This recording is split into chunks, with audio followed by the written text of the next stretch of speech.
Hello, good afternoon. It's Friday afternoon. I spent my morning and part of the afternoon arguing long distance to Montana. And believe me, I'd rather be there because in an argument, you should be able to see the person you're trying to persuade. So when they go and reacting to something you say and you see it, you can say, well, I don't get it, Your Honor. Or if a juror does it, you try to figure out what didn't get through. What did you say wrong that pitched them off in a different direction? And so you missed that. And then I did it from my office because the bandwidth there is better. But the bandwidth at the courthouse wasn't that good, and there were some interruptions.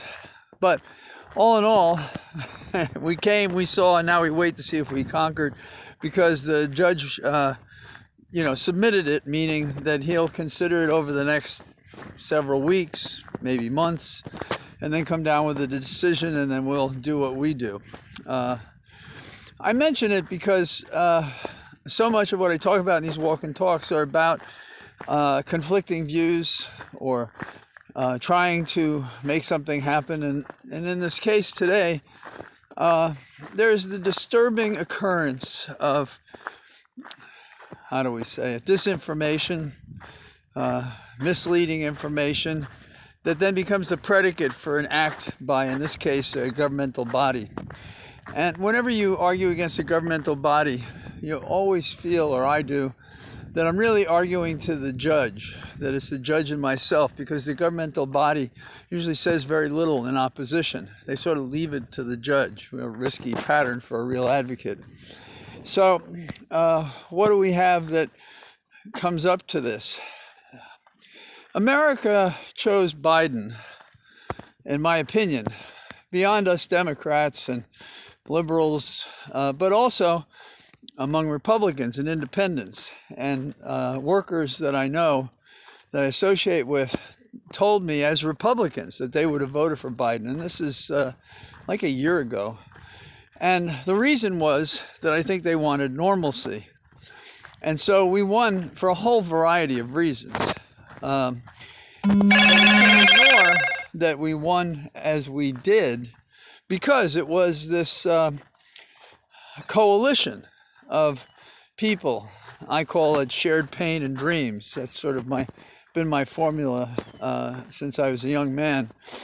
That we had this coalition of shared pain and dreams. And the pain was the incumbent that we had, and the dreams were frustrated by the fact that we couldn't go forward with those. So I'm a little surprised when people are disappointed if Biden doesn't go strongly one direction or other, meaning going, I was slipping on the snow here, going, to the left or going to the conservatives or whatever. We chose him, and he succeeded because he is not that person. He is, by choice perhaps, by history in part, the person who is going to bind us together and find a coalition, find the media res, the middle way, to move the country forward. Now, how he does that is still a puzzle. And I say it's a puzzle because of Georgia, not because he doesn't have the competence or understand how to do it. Jennifer Rubin had a column in the Washington Post today, and they describe her as a conservative, but I've always found her to be insightful. And one of the things I miss about not going to the studio when we do these shows on MSNBC is the conversations in what they call the green room while you wait to go on, and it's never green, by the way, are fascinating. And I got to know her somewhat in the green room, waiting for various appearances, sometimes on the same panel, sometimes on different panels on TV. And Jennifer says, all you people out there are wondering how Biden is choosing his cabinet.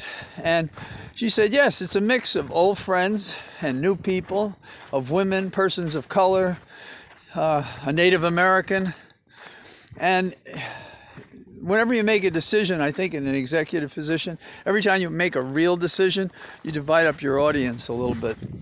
And Biden is dealing with that, but he didn't just fall off the turnip truck. He knows how this goes. And one of the questions she left open, which is the same one that I have, excuse me, lost a little ice there, is that what do we do about the AG? And she suggests, as I have said before, the same thing. Maybe Biden has to wait and see how Georgia goes. Because if Georgia gives us those two Democratic candidates as the new senators, as opposed to the two Republican incumbents, then we're in a different position because we can move forward on somebody like Yates and get her confirmed. And she would be, in my opinion, still always has been, she would be the best for the morale and best for the content, and a person who's most recently been in the department. Now, the alternatives are, if we take a judge, do we mess up the bench? Will we have trouble getting through another judge for that bench?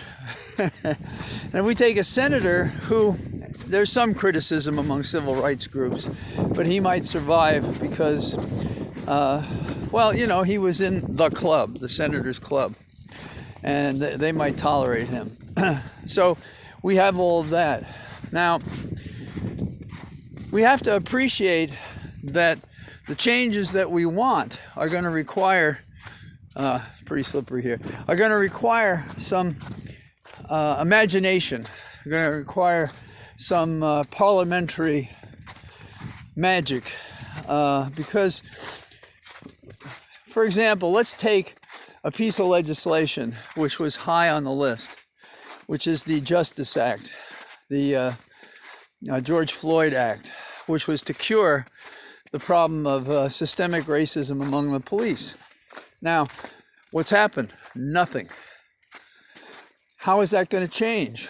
Well, if it doesn't change, we're going to continue to have that problem. We're going to continue to have outrages. It sort of feels, it's a different issue, but it sort of feels like gun violence affecting our children and affecting innocents in public places. But let's stay on the Justice Act. The problem with that is how do we pass it from in the Senate? It's passed the House. It's been pending with Moscow Mitch for some time now. So how do we get it to a point where it's acted upon? Well, the answer is probably it goes nowhere unless we win those 2 seats in Georgia. Now, what else does it say? What are the ramifications of that? Well, yes, our system is defective, unjust, inequitable, violates our Constitution. And what it means is all those people who are demonstrating, which is their way of access to government, to change, is compromised because they have no exit. They have no legislative exit to make it happen. Now, the President, Biden, through the Justice Department, can use some imagination and some executive authority in the Department of Justice, invoke patterns of enforcement and protection that could make a big difference. And that's where I see it going. So, in the meantime, well, we just have to stay careful about the virus. We have to watch what's going on. Time to contribute, if you haven't, to the Georgia race. The day of reckoning is coming, January the 5th. Hug each other in house, and I'll talk to you again tomorrow. Bye-bye.